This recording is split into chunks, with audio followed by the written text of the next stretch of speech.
DJ Baby Boy Network proudly presents the NFL Review Show right here on Spreaker.com. Now here's your host, DJ Baby Boy, Paulie B, and LT. Indeed, ladies and gentlemen, we are back in another week. And first of all, I would like to apologize about my tardiness. Sometimes us Spreaker hosts got to eat too sometimes. Yeah, so there you go. It is. It is what it is. Ladies and gentlemen, welcome to week 7 of the NFL Review Show.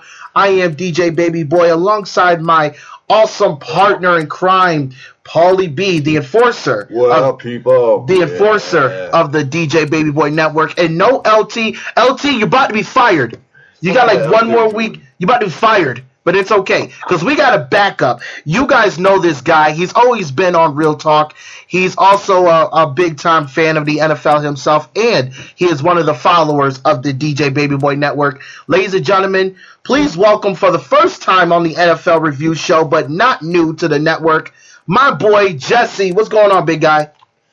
What's up? All right, that's right. He is here. He is in the building.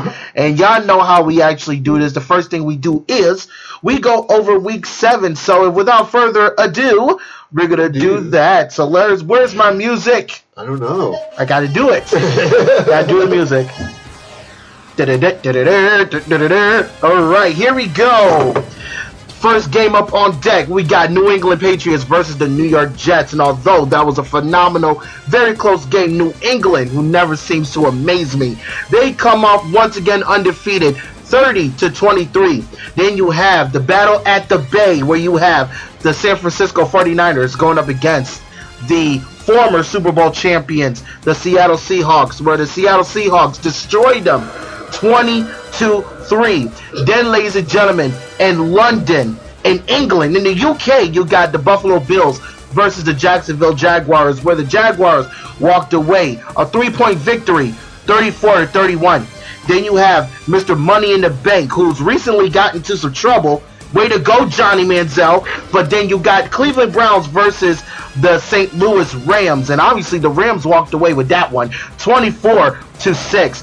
Then you have J.J. Watt, the big 99, Houston Texans versus Ryan Tannehill and those Miami Dolphins, where Miami walked away 44-26.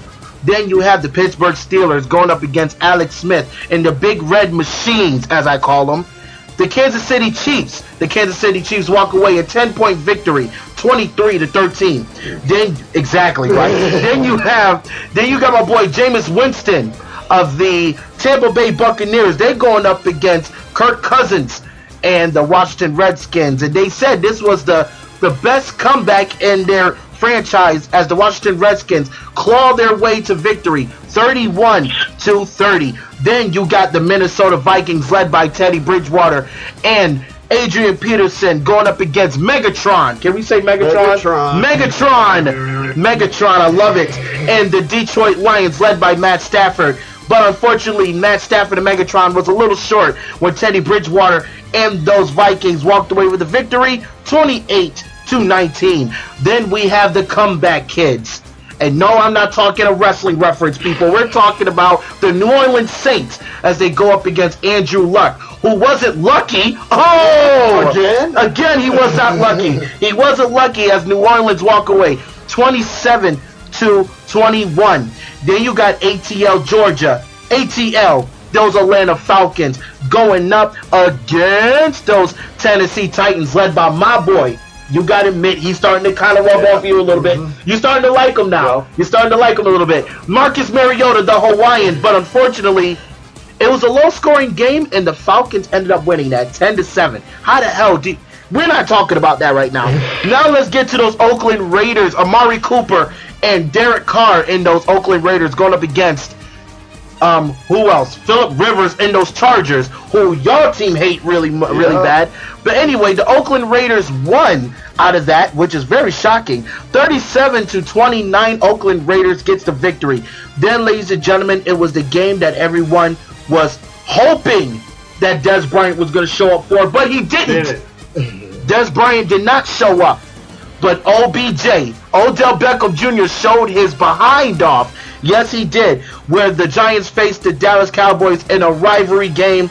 And of this time, the Giants come out on top, 27-20. Then you have the also undefeated Carolina Panthers, led by Superman, Cam Newton, and my boy Greg Olsen, taking on Don DeMarco Murray and those Philadelphia Eagles. And Carolina Panthers, they continue their undefeated streak, 27-16. Then last but not least, ladies and gentlemen, closing out the football week is the Baltimore Ravens versus the Arizona Cardinals. The Baltimore Ravens, who have not been doing very well, they lost to the Arizona Cardinals 26-18. What do you expect? What do you expect is the Ravens? Yeah. Well, ladies and gentlemen, even though they were Super Bowl champs, but Indeed. Well, ladies and gentlemen, when we come back, we're going to get into some main topics, and we will hear from Paulie B, from my boy Jesse, and we're going to have a lot of fun. And ladies and gentlemen, this is the NFL Review Show. We'll be right back after this, guys. The NFL Review Show will be right back after these messages.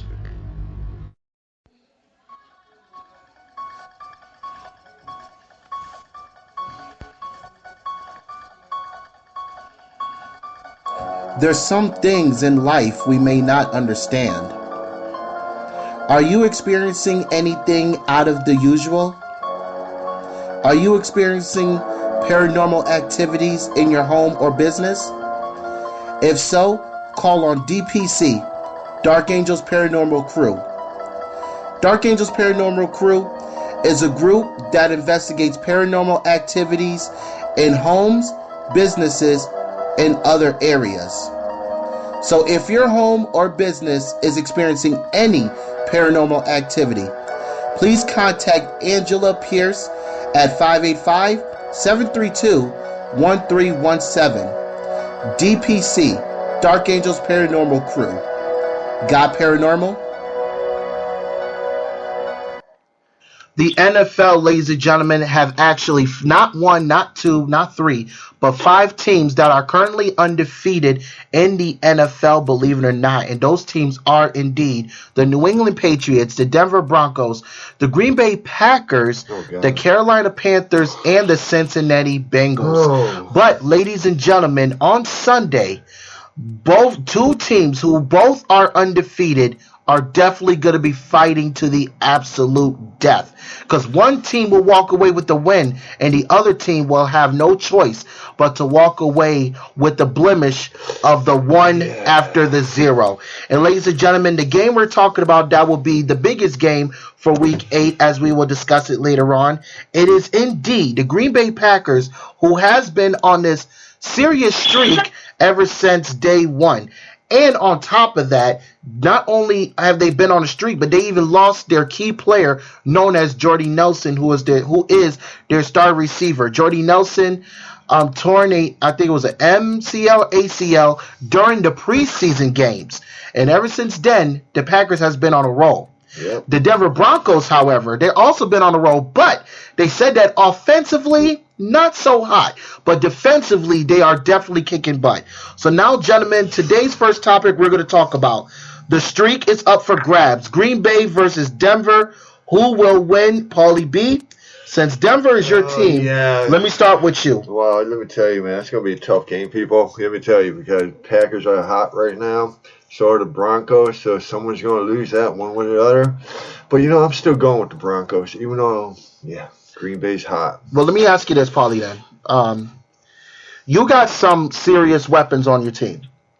What do you think is going to put the team over? Do you think the offense is going to get put over, or will the defense is going to get over? It'll probably be the defense. Well, first of all, the defense is the only thing that's really keeping y'all over because, one, obviously, Aqib Talib, duh. Like, we had the unfortunate circumstance, but to, did he give him up? Because Aqib Talib was a former New England Patriot. Then he went over to Denver. So you feel that the Denver Broncos defense is going to put them over. Yep. Now, let's be honest here. Let's talk about Peyton Manning, Mr. Omaha. Now Peyton Manning, who's been going through so much himself, neck surgeries, father time, as the other people would say. Yep. Do you feel that this will? So if he beats the Green Bay Packers, it continues the defeated streak with the Broncos. Do you think this will solidify him as being probably one of the best QBs of all time? Yeah, probably one of the immortals. Definitely will be one of the one of the immortals. I mean, because Peyton Manning is definitely no joke. Nope. He is a former Super Bowl champion himself, alongside his brother Eli Manning. But the problem is, between him and Eli, Peyton only got one ring. Yep, Eli has two. But we're not worried about rings right now. We're worried about the game that is going to go down. Jesse, now we get to finally hear from you for the first time. Who do you think is going to get over in wrestling terms? Get over. Who do you think is going to get over? Is it going to be Aaron Rodgers and the Packers or Peyton Manning and those Broncos? Broncos 41, Green Bay 34. I'm calling it right now. Oh my goodness, he even saying the score. Damn. Okay. Well, let me ask you this then. What makes you what makes you feel about that particular score? I have a funny feeling it's going to come down to a last few thing, and age and experience is going to trump over Aaron Rodgers. Oh wow. Okay. So now let me ask you this: how do you feel about both teams? I mean, both teams are undefeated. Both teams have very impeccable records of their own. How do you feel about the magnitude of this game per se? Well, personally, Green Bay I've never liked. I mean, I give them all the credit in the world, but I just was never a big cheesehead. And the Broncos is kind of... Okay. Well, I definitely feel that. Now, this is where I kind of feel this is where I'm a little bit conflicted. Because don't get me wrong, I respect both teams. I respect the Broncos and I respect the Green Bay Packers. But you see, here's the problem. The Broncos in our division, not only the Bengals, but the Broncos and the Bengals in our division are the two teams that's kind of in the Patriots' way right now. So if the Broncos lose, then that's one team less that we have to worry about as far as being undefeated, at least in the AFC. But as far as the NFL in general, as long as we're still part of the elite list, that's all that matters. But see, this is the problem. See, the problem is we're not talking about names now. Now we're actually talking about like who has more heart. You know what I'm saying? Because you got the Green Bay, who lost Jordy Nelson, like I said, who was like one of their star receivers, but yet that didn't stop them because they're still undefeated. Versus the defense of the Broncos. So now, if anything, the offense of Denver really needs to step their game up because the Packers defense is explosive. Yep. So they both need to not really both. Denver really needs to step their game up. Mm-hmm. Legit. I mean, how y'all feel about that? I agree. But think about it like this.